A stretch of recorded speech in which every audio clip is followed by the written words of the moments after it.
One of the main problems that we encounter when we're trying to unravel difficult passages that deal with future things or with eschatology is the genre or form of literature in which many of the biblical prophecies are cast. This form of literature is sometimes called apocalyptic literature. Sometimes the nickname for the book of Revelation in the New Testament is that it's called the Apocalypse. You've heard of the four horsemen of the Apocalypse. And that which characterizes apocalyptic literature is that it tends to be exceedingly rich in vivid graphic imagery that often takes on a symbolic meaning. If you read the book of Revelation, for example, and you see the golden bowls and the vials and the stars and the various images that are sprinkled throughout that book, we know that it is sometimes very, very difficult to get a hold of exactly what is being communicated through these somewhat arcane symbols. And also, it makes apocalyptic literature open to the wildest kinds of speculation, where people find all kinds of hidden meanings in these symbols. And that accounts in part for some of the vast diversity that we see in views of eschatology. But when we are looking at the problems that have been raised by higher critics about the credibility of the Bible and of Jesus, I want to look first and foremost at the Olivet Discourse for this reason. Well, actually for a couple of reasons. One is because here is where the guns of criticism have been chiefly aimed, namely at Jesus' teaching on the Mount of Olives regarding his future coming. And second of all, that even though there are obviously elements to this discourse that are imaginative in the sense that vivid imagery is employed, nevertheless, the main thread of this discourse follows the normal didactic pattern of literature that we find throughout the Gospels.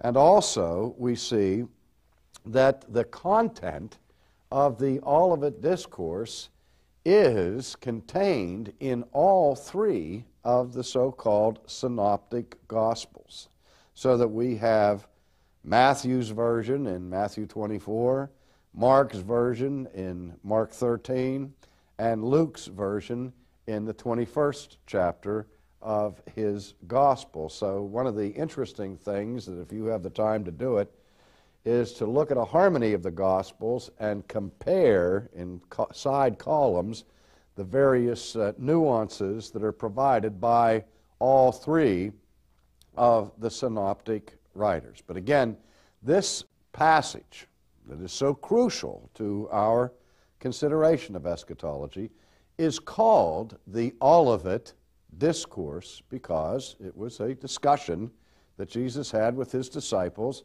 on the Mount of Olives. And in this session, I want to call your attention to Mark's rendition of the Olivet Discourse. Now, you know that Mark tends to be more terse and brief than the other synoptic writers.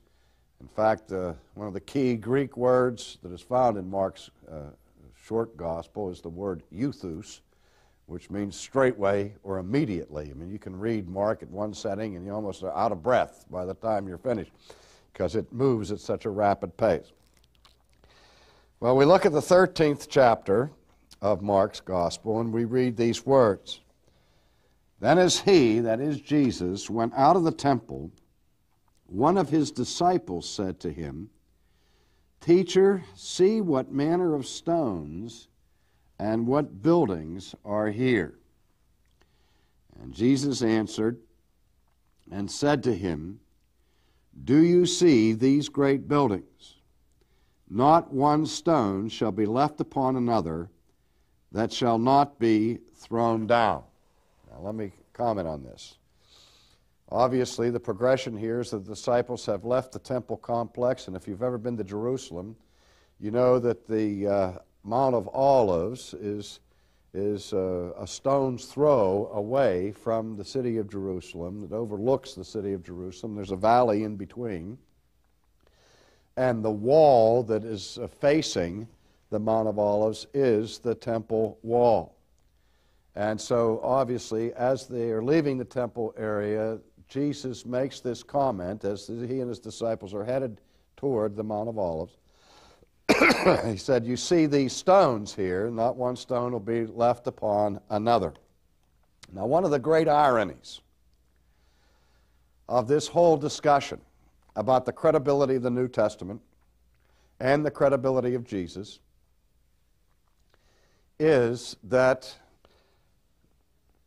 fulfillment of future prophecies have been one, or has been one of the main arguments used by scholars to defend the authority of the Bible and its supernatural origin.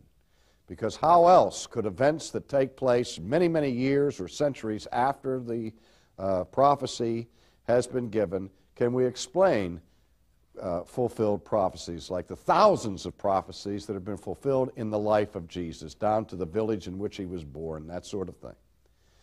Well, in New Testament, in terms of New Testament prophecy, perhaps there are no two prophecies in the New Testament that are fulfilled with more astonishing historical accuracy. Which two prophecies, in terms of their fulfillment, should be enough to silence the mouths of critics forever? Jesus clearly predicted ahead of time the destruction of the Jewish temple and the destruction of the city of Jerusalem, and add to that the dispersion of the Jews to all parts of the world, as it was added in Luke 21. Now, we know that these prophecies were made before the time occurred where the temple actually was destroyed and the city was leveled by the Romans in the year 70 A.D. That date, 70 A.D., for the destruction of Jerusalem and the destruction of the Herodian temple, is one of the best attested dates for anything that ever happened in the ancient world. We simply flat out know what year that took place. Now, prior to that, some 40 years, or close to 40 years before the event, Jesus of Nazareth is reported by the gospel writers, some of which are undoubtedly written prior to this event.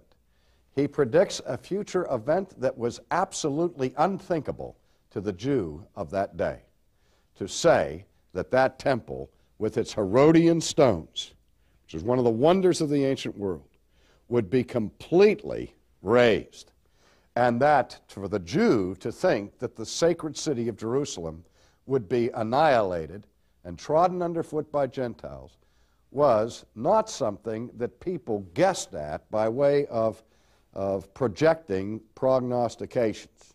These were radical predictions about the future, and that they came to pass with such astonishing accuracy, as I said, should be grist for the apologetic mill. Unfortunately, it's because in the same context in which Jesus makes these predictions about the temple and Jerusalem, that he talks about his coming in clouds of glory. And that becomes part of the mix of the prophecy. And that part is the part that is problematic with respect to its fulfillment. Here, that text, which should be one of the greatest proofs of the credibility of Jesus and of the Bible, has become the very text that the critics hone in on to refute the Scriptures and the claims of Christ. But we see at the beginning the prediction about the destruction of the temple. Verse 3, now as he sat on the Mount of Olives opposite the temple, Peter, James, John, and Andrew, asked him privately, "Tell us, when will these things be, and what will be the sign when all these things will be fulfilled?" Now you get the question. Jesus sits down with his disciples. He's just made this incredible prediction, and they're asking him two questions. Tell us when.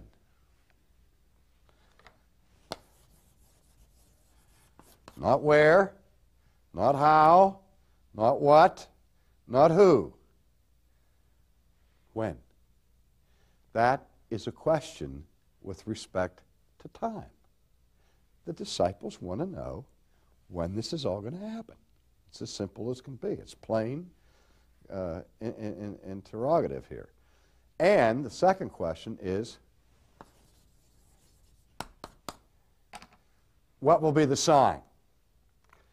What will point us to the moment? What will lead us or guide us to an awareness of the imminence of these things?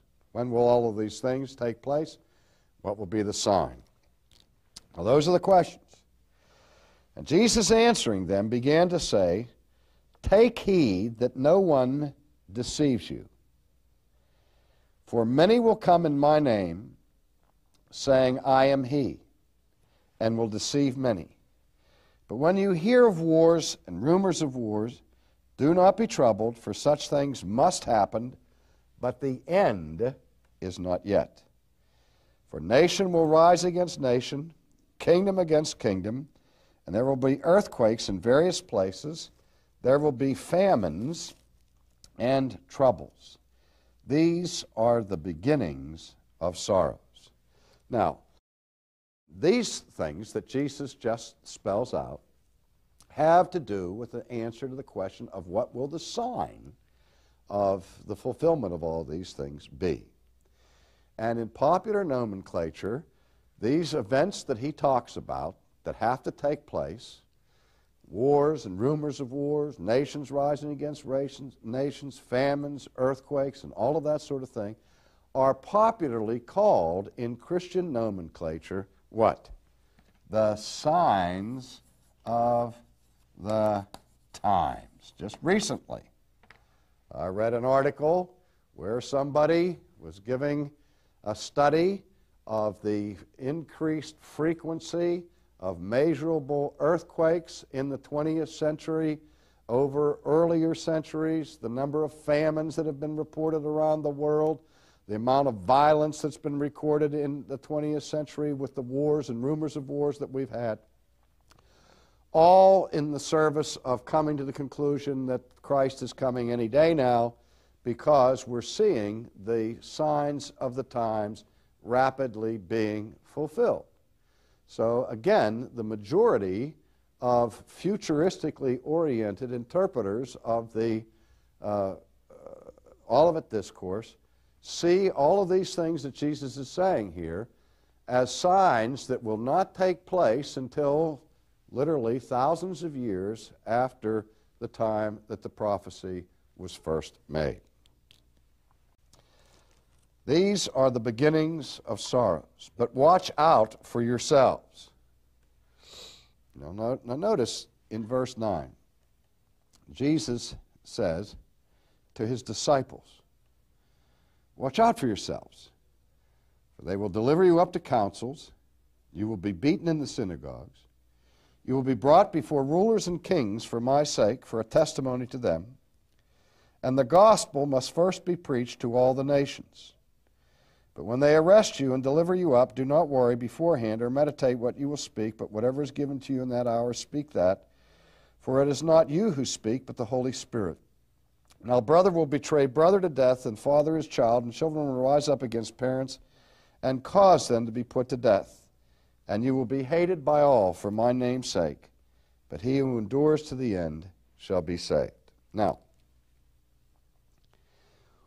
one of the problems we have when we read these prophecies is that we make the assumption that the primary people to whom these prophecies are addressed are us. We read these prophecies as if they were written last week, and that Jesus wasn't talking to his contemporaries, wasn't talking to his disciples, but he was talking to us, or at least by extension to us. Now, that's a sound principle insofar as we believe that the application throughout the New Testament of Jesus' words to his disciples comes down through the centuries to every generation of Christians.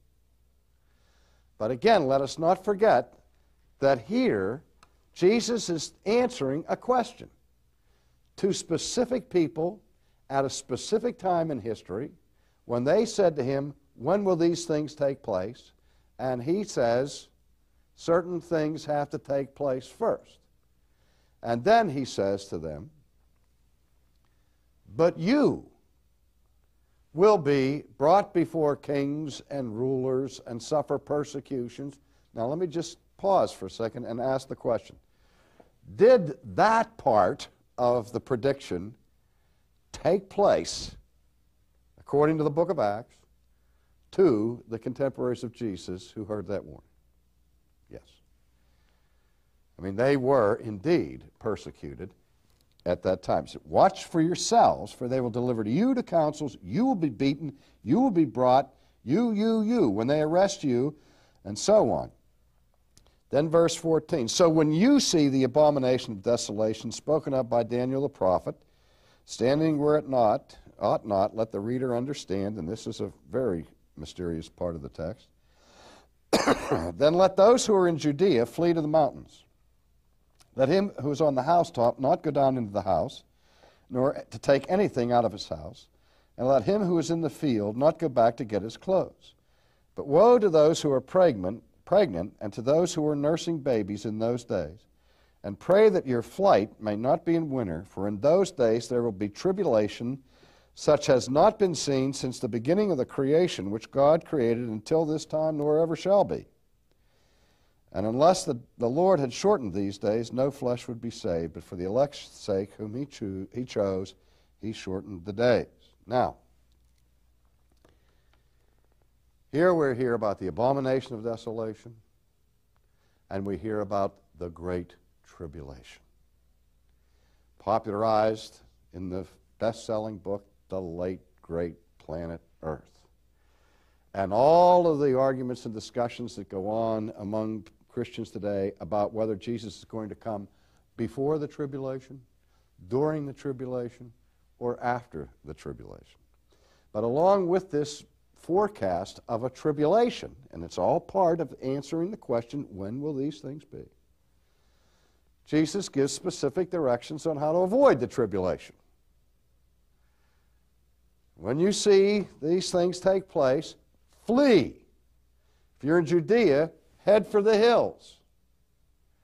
Now, what we're going to be looking at in the course of this study is the fierce suffering and tribulation that came upon the Jewish nation in terms of the conquest of Palestine by the Roman armies and the destruction of Jerusalem in 70 AD, which was the first great Holocaust of history, where 1.1 million Jews were slaughtered in the city of Jerusalem in AD 70. And one of the things that we know from history that's remarkable is that when Palestine was invaded and the Romans were taking town by town, village by village, before they even began the siege of Jerusalem, and the armies crossed the borders, one of the reasons why there were so many people killed in Jerusalem was that people went to Jerusalem seeking safety behind the massive walls of the great city. Because that was the normal process in antiquity. That when an advancing army came, people fled for the walled cities for safety. Jesus says to his disciples, when you see these things happen, don't go to the city, but go to the hills, which is exactly what the early Christian community did in 70 AD. Where the Jews fled to the city, followers of Jesus took heed of these warnings and fled elsewhere. Now, let's continue. And if anyone says to you, look, here's the Christ, or look, he is there, do not believe it, for false Christs and false prophets will rise and show signs and wonders to deceive, if possible, even the elect. But take heed. I have told you all these things beforehand. But in those days, after that tribulation, the sun will be darkened, the moon will not give its light, the stars of heaven will fall, the powers of the heaven will be shaken. Then they will see the Son of Man coming in the clouds with great power and glory. And then will he gather his angel and gather together his elect from the four winds, from the farthest part of the earth to the farthest parts of heaven. Now we see the crux of the problem. We're now Jesus answering these questions. When will these things be? What will be the sign of his coming? Now he talks about signs in the heavens, not just signs on the earth.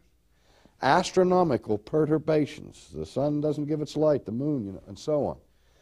And we talk about all of these things as harbingers of the final sign of the coming of Jesus in clouds of glory. Here, Jesus clearly includes his coming in glory as part of the content of this prophecy.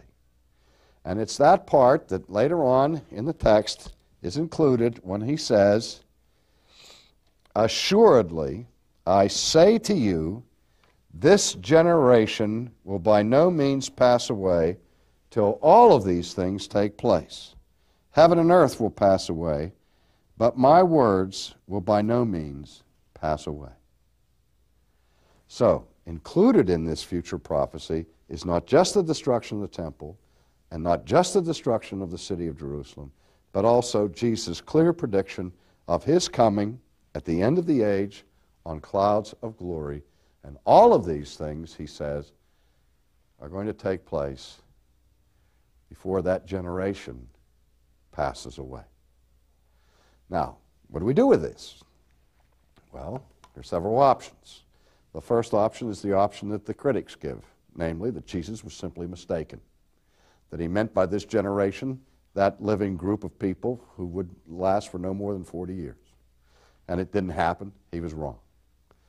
The second view of this is to spiritualize the term generation, to mean something other than a time frame reference of 40 years, and it can be indefinite, looking for a literal fulfillment of all of the content. The third option is to take a second glance at what Jesus was specifically talking about in the Olivet Discourse in terms of his coming. Was he speaking about his final coming at the end of time? Or was he speaking of his coming at the end of the Jewish age, which is not the end of history, because the Bible makes a distinction between the age of the Jews and the age of the Gentiles. Now, more modern scholarship has paid much more attention to this concept of the end of the age than has been done in the past. And we're going to explore the possibility that what Jesus is talking about here in the Olivet Discourse is not his final appearance at the end of history, but his coming in judgment upon the Jewish nation in 70 A.D. But we'll take that up in our next session.